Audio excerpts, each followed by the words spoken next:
Hey everybody, it's George. Welcome back to the channel. I hope you are having a fantastic day. Thank you so much for your continued support. If you're new and just found me, I like to talk about Portugal, moving and living here, as well as some Europe travel news as I get to it. Today is a subscriber question response. Thank you to Lacasey20. He asked this question. He was saying, hey, if we move to Portugal and we're living here on a day-to-day basis and we don't want to have a car, can we get a rental car? And if so, do we have to just live in Lisbon and Porto to do it, or can we do it throughout the country?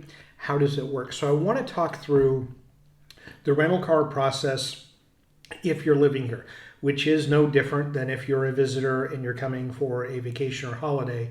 But there's more options than what you may think are available just coming into one of the airports in Portugal. So here it goes. So if you're going to be here and you're going to live without a car like us, we have over the last 3+ years used a car on the weekends. Sometimes we've taken one for a week to drive into Spain or to drive to different parts of Portugal. It's been no issue whatsoever, and there are plenty of options. So let's go through it. You know, you may believe that, well, we can only get a car in Porto, Lisbon, Faro, maybe Funchal and Madeira.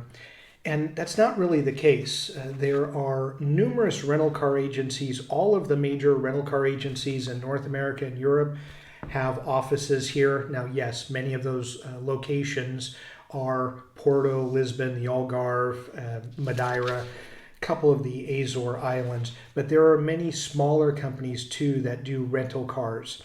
And as you look at the map here, I wanted to pull up Google Maps for Portugal and just show you that it is more than just Porto and Lisbon and the Algarve. As you can see in northern Portugal, there are a number of locations that you can get a rental car. So depending on where you live, you may not be close if you're close to the mountains or Spain, but as you get closer to the coast, as you can see, there are more options. Of course, in Lisbon, not just at the airport, but throughout the city and the region, you can find many rental car options there. And then as you look to the south, there are in the Algarve many locations from Lagos all the way to the Spanish border where you can find a rental car agency if you choose to use the vehicle for a few days, a week, or if you need it for a longer period of time. And I also wanted to point out, because oftentimes I talk about the mainland in Portugal, but many of you are looking to live or move to Madeira or the Azores. As you're looking here, Madeira has many options for rental cars, so you don't need one. If you're living there, you can always go to an agency and rent one. And then most of the islands in the Azores archipelago have a couple of rental car agencies. Generally, those with airports have at least an agency, if not a few options to choose from.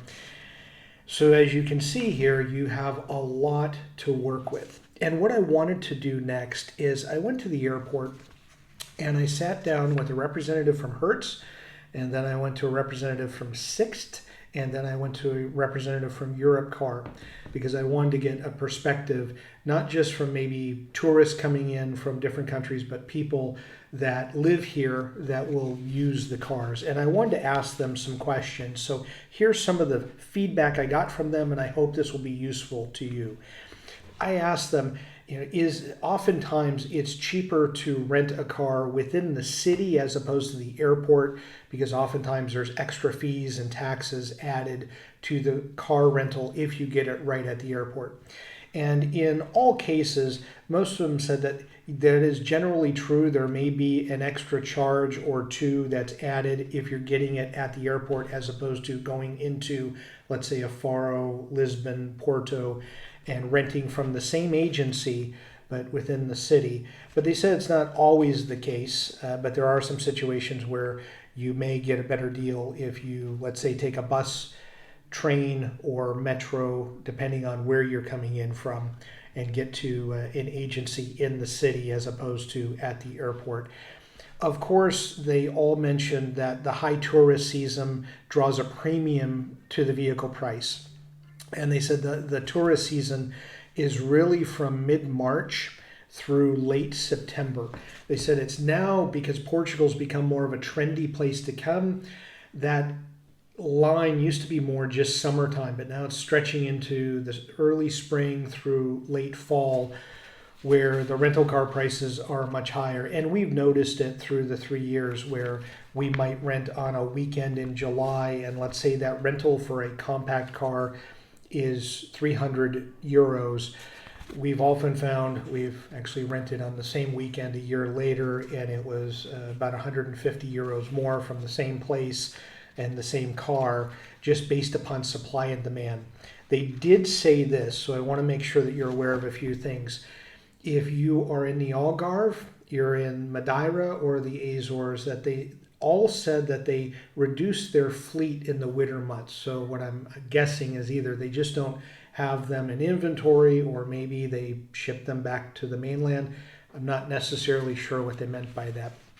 But they did say in the wintertime, it may be a little more difficult getting a vehicle in the Algarve area or on the islands, Madeira or Azores. So if you're looking for something, you may want to just book farther ahead.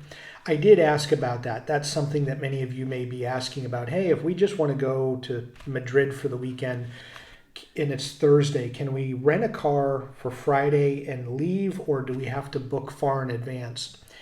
And they said, unlike most transportation here where you can book a flight a day or two early and it's a low-cost flight and easy to get to Madrid, let's say, trains and buses, you can often get last-minute tickets. They said the rental car process is not the case. For whatever reason, they said they really don't have a huge inventory of rental cars. So oftentimes you may need to, if you're living in Portugal, need to look at maybe as far as a month in advance if you're looking to use the car. So that's something to keep in mind. It's not just, well, I need it for the weekend and I'm just going to book it tonight for tomorrow. They would really advise against that. You do need to get it a little farther in advance. A couple of things to keep in mind. They have a more limited stock of automatic cars, so automatic transmissions versus manual or stick. So when you're looking at rental car prices, all of them said generally there's a little difference, a little more for an automatic as opposed to a manual or a stick shift. Not always the case, but they said especially in a tourist season, if they're getting a lot of people from North America that might be used to more automatics, they'll charge more for that versus having a stick. The great thing here is that you're driving on the same side of the road as North America, so it's not like if you're in, let's say, the UK and you're in a different seat and you're shifting with, let's say, your left hand versus your right hand, that would throw many people off. Here, if you have used a manual shift in the past, you may want to do it here and look for a vehicle because it might save you a few dollars or euros for doing that. And then a couple of things as well that you may want to think about. Often we use our phone for everything. We live here, so if you're living here, often you'll have a Portuguese plan for your phone and data, and that's what we use for our GPS.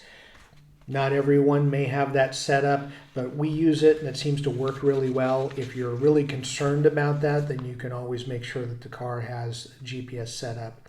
And the other thing to keep in mind here, and this is both for people that are looking to live in Portugal, but also to vacation or holiday here, is we do have tolls. The major highways do have a toll system in place. So you will want to ask at the time of your rental if you do have the ability to be able to just drive through those tolls. There's a couple of lanes that you have to slow down to go through, but then it gives you kind of the green light so you can drive through without having to stop and actually do a transaction for the toll fee.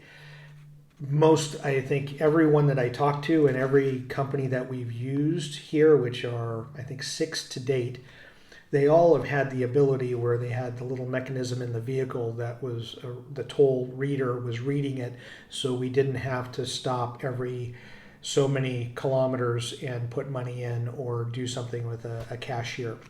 And I will say, for those of you that are moving specifically from America here and are living here and are using an American credit card, you may be used to waiving, I'll say, collision or the insurance portion during the rental car process, because you said, hey, I don't need it. My credit card will cover damages up to a certain amount.